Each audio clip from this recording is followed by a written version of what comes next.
بسم اللہ الرحمن الرحیم۔ السلام علیکم ناظرین، سبق کا دوسرا مفہوم حج سے ہی متعلق سبق کا دوسرا حصہ نبی کریم صلی اللہ علیہ وسلم کا شجرہ کے راستے سے حج کے لیے جانا ثابت ہے۔ حدیث مبارکہ 776 صحیح بخاری شریف سیدنا عبداللہ بن عمر رضی اللہ تعالیٰ عنہ سے روایت ہے کہ رسول اللہ صلی اللہ علیہ وسلم حج کے لیے جاتے وقت شجرہ کے راستے سے جاتے تھے اور معرض کے راستے سے واپس آتے تھے، اور بے شک رسول اللہ صلی اللہ علیہ وسلم جب مکہ کی طرف جاتے تھے تو مسجد شجرہ میں نماز پڑھتے تھے، اور جب واپس آتے تو ذو الحلیفہ میں نماز پڑھتے، جو کہ وادی کے درمیان واقع ہے، اور پھر آپ صلی اللہ علیہ وسلم صبح تک وہی رہ کر رات گزارتے تھے۔ نبی کریم صلی اللہ علیہ وسلم کا فرمانا کہ عقیق نامی وادی ایک مبارک وادی ہے۔ حدیث مبارکہ 777 صحیح بخاری شریف امیر المومنین عمر رضی اللہ تعالیٰ عنہ فرماتے ہیں کہ میں نے نبی کریم صلی اللہ علیہ وسلم کو وادی عقیق میں یہ فرماتے ہوئے سنا: آج شب کو میرے پروردگار کی طرف سے ایک آنے والا آیا ہے، اور اس نے مجھ سے کہا کہ اس مبارک وادی یعنی عقیق میں نماز پڑھو اور کہو کہ میں نے حج اور عمرہ دونوں کا احرام باندھا، کیونکہ عمرہ حج میں داخل ہو گیا ہے، ایام حج میں بھی عمرہ کیا جا سکے گا۔ حدیث مبارکہ 778 سیدنا عبداللہ بن عمر رضی اللہ تعالیٰ عنہما نبی کریم صلی اللہ علیہ وسلم سے روایت کرتے ہیں کہ نبی کریم صلی اللہ علیہ وسلم کو آخر شب میں جب آپ صلی اللہ علیہ وسلم معرض کے قریب ذو الحلیفہ میں مقیم تھے، وادی عقیق میں یہ خواب دکھایا گیا، اور آپ صلی اللہ علیہ وسلم سے کہا گیا کہ اس وقت آپ صلی اللہ علیہ وسلم ایک مبارک وادی میں ہے۔ یاد رہے کہ نبی کریم صلی اللہ علیہ وسلم کے خواب بھی وحی میں شامل ہیں۔ اگر کپڑوں میں خوشبو لگی ہوئی ہو تو احرام باندھنے سے پہلے ان کو 3 مرتبہ دھونا چاہیے۔ صحیح بخاری شریف حدیث نمبر 779 سیدنا یعلا بن امیہ رضی اللہ تعالیٰ عنہ نے یہ سیدنا عمر رضی اللہ تعالیٰ عنہ سے کہا کہ مجھے نبی کریم صلی اللہ علیہ وسلم کو اس حالت میں دکھا دیجئے کہ آپ صلی اللہ علیہ وسلم پر وحی نازل ہو رہی ہو۔ تو سیدنا عمر رضی اللہ تعالیٰ عنہ نے کہا: اچھا۔ یعلا رضی اللہ تعالیٰ عنہ کہتے ہیں کہ اس حالت میں کہ نبی کریم صلی اللہ علیہ وسلم مقام جرانہ میں تھے کہ ایک شخص آپ صلی اللہ علیہ وسلم کے پاس آیا اور اس نے کہا کہ یا رسول اللہ، آپ اس شخص کے بارے میں کیا حکم دیتے ہیں جس نے عمرہ کا احرام باندھا ہو،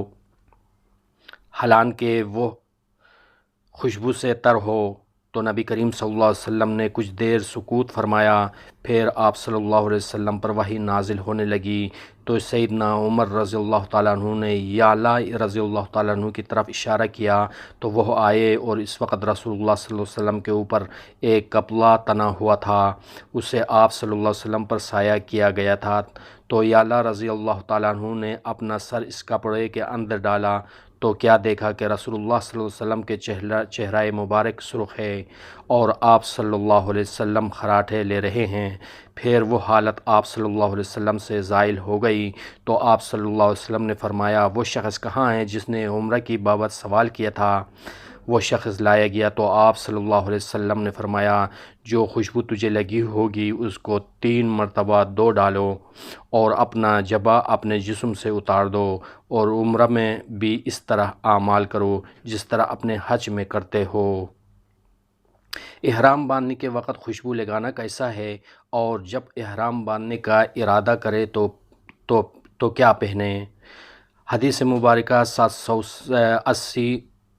صحیح بخاری شریف ام المومنین عائشہ صدیقہ رضی اللہ تعالیٰ عنہا نبی کریم صلی اللہ علیہ وسلم کی بیوی کہتی ہیں کہ میں رسول اللہ صلی اللہ علیہ وسلم کو احرام باندھتے وقت خوشبو لگاتی، اس طرح جب آپ صلی اللہ علیہ وسلم احرام کھولتے طواف زیارت سے پہلے تو اس وقت بھی آپ صلی اللہ علیہ وسلم کو خوشبو لگا دیتی تھی۔ جس نے بالوں کو جما کر احرام باندھا،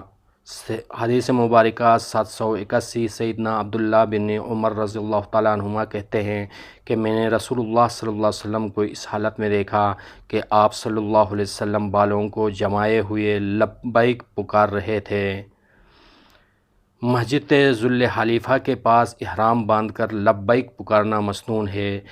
حدیث مبارکہ 782 صحیح بخاری شریف سیدنا ابن عمر رضی اللہ تعالیٰ عنہما کہتے ہیں کہ رسول اللہ صلی اللہ علیہ وسلم نے احرام باندھ کر تلبیہ یعنی لبیک نہیں پکارا مگر مسجد کے پاس سے یعنی ذوالخلیفہ کے مسجد کے قریب سے۔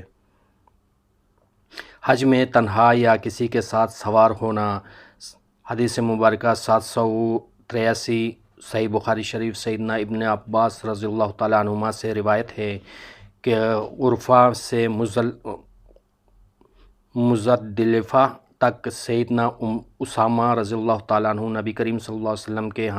ہم کعب تھے، ہم سفر تھے۔ پھر آپ صلی اللہ علیہ وسلم نے مزدلفہ سے مینا تک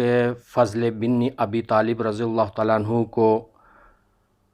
ہم سفر کر لیا تھا۔ سیدنا ابن عباس رضی اللہ تعالیٰ عنہما کہتے ہیں کہ دونوں صحابیوں نے بیان کیا کہ نبی کریم صلی اللہ علیہ وسلم برابر لبیک کہتے رہے یہاں تک کہ آپ صلی اللہ علیہ وسلم نے جمرہ عقبہ کی رمی کی۔